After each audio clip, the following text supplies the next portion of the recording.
Alinsunod sa direktiba ni Pangulong Ferdinand R. Marcos Jr., pinadali na ng Food and Drug Administration o FDA ang proseso ng pag-export ng mga pharmaceutical products at active pharmaceutical ingredients.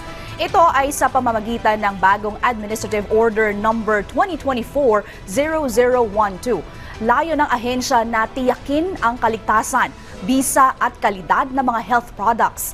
Batay naman sa Section 15 ng Executive Order Number 175, walang gamot o aparato na maaaring likhain, ibenta, iangkat, i-export o ipamahagi kung hindi ito rehistrado ayon sa mga alituntunin na itinakda ng Department of Health.